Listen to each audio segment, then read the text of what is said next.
mjekët kanë thënë që në vendin tënë po të isha, unë nuk do ta vaksinoja. Dhe këtu fillon në base edhe problemi kryesor, që nuk li vetëm për Kosovën, e shohim dhe në Amerikë, edhe Junior Kennedy që është përfaqësuesi i ministrisë për Amerikën, ka dalë para 2 vjetësh kundra vaksinës, dhe kjo ka bërë që në Amerikë prej 2 vjetësh të kemi gjithnjë më tepër shpërthime të fruthit, pikërisht sepse fëmijët kur del një përfaqësues shteti dhe thot kundra vaksinës, patjetër që vaksinohen edhe më pak. Ka shumë prindër që janë të pasigurt, që nuk e kanë informacionin, që ta kanë ndonjëherë të stresës sociale jo të lartë, që do të thotë që nuk i kanë këto titull, nuk kemi të gjithë mjekë, është e mirë kuptueshme, por është e pafalshme që një mjek që e ka marrë një diplomë, qoftë edhe në Kosovë ose në vendet evropiane të dalin në rrjetet sociale dhe të flasë kundra vaksinave, sepse sidomos kundra fruthit, ku dim që nga 2020 ku është bërë me detyrim ne kemi shpëtuar 6 milion jetë fëmijësh. Pra kemi shpëtuar jetë në çdo minutë në momentin që japim vaksinën kundra fruthit. Prandaj unë mendoj që është jo kompetente, jo profesionale, qoftë përfaqësues shteti dhe aq edhe më shumë bluzat e bardha që flasin kundra vaksinave të sigurta, që duhet ta theksojmë. Vaksinat njihen prej qindra dekadash, janë vaksina të cilat nuk japin pasoja tek fëmia shëndetësore, pra janë minimale siç jep çdo vaksinë, pra një skuqje në vendin e injeksionit,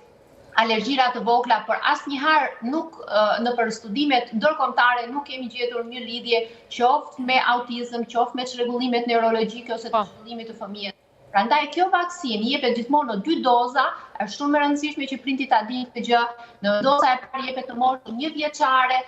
dhe doza e dytë të moshën 2 vjeçare. Patjetër disa prindër presin derisa të shkojë fëmia në shkollë, pra në moshën 5-6 vjeçare për skeptikët. Dhe kjo është e tolerueshme, por duhet të theksojmë që mbrojtja 100% e plot është në momentin që fëmia i ka të dyja dozat, pra deri në moshën 2-3 vjeçare para se të shkojë në kopësht dhe në çepe, se siç e tha dhe gazetarja, është përgjithësi edhe për popullatën, se aty është shpërthimet gjithmonë për kopshtin, sepse mjafton një fëmijë pa infektuar dhe kemi pasaj përhapjen e frutit në të gjithë kopshtin ose shkollën. E vërtet, do doja pak të ndërlidhem tek shkollat, u mendoj që duhet të jetë detyrueshme. Disa shkollave që aplikojnë që e kërkojnë realisht kartonin e vaksinimit, nëse nuk e bëjnë deri në atë moshë, më njëherë në klasën e parë duhet të jetë e organizuar realisht edhe qendrat e mjekësive familjare me një vendim që të vaksinohen fëmijët edhe brenda, do thot në institucione. Një gjë e tillë ndodh në disa shkolla që nuk mund të regjistrohet në klasën e parë nëse nuk është fëmiu i vaksinuar, po në disa të tjera dhe ka tolerime. Andaj unë mendoj që duhet të jetë e detyrueshme. Nëse e bëjmë të detyrueshme, mendoj që do t'u lehtëson jetën edhe shoqërisë, edhe fëmijëve, edhe prindrit, ndoshta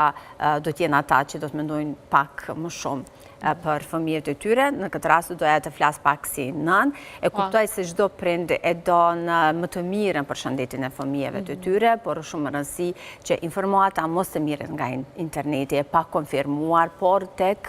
profesionistët realisht të këshillohen disa herë, të lexojnë ndoshta pak më shumë. Nuk është që s'kam qenë skeptike edhe unë, por jam këshilluar pothuajse me disa profesionistë shëndetësor para vendimit t'i vaksinoj fëmijët e mi. Andaj kjo është shumë e rëndësishme. Ne dim se sa rëndësishme ka qenë paktën na është thënë momentin kur është zbuluar vaksina kundër fruthit Aurora, sepse në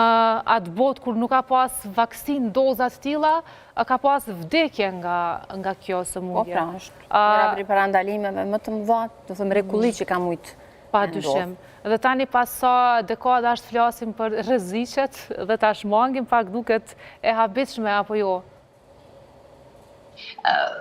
Është e habitshme, por në anën tjetër ka dhe vende që nuk janë shumë larg e Europës, siç ka qenë Bangladeshi në vitin e kaluar, ku ka vdekur 500 fëmijë vetëm nga se nuk ishin të vaksinuar kundra fruthit. Pra fruthi është një sëmundje shumë gjithse vdekje prurse në moshën fëminore. Këtë gjë e neglizhojnë prindrit shumë shpesh thjesht për një trend, qysh e tha dhe gazetarja, ose për të qenë në bazë bashkë me atë grupin e skeptikëve që gjithmonë ekziston. por me jetën e fëmijëve nuk luhet dhe për një vend siç është Kosova që për fatin e mirë ka fuqinë ekonomike të paktën ta mbuloj kasa e shëndetit, ta mbuloj shteti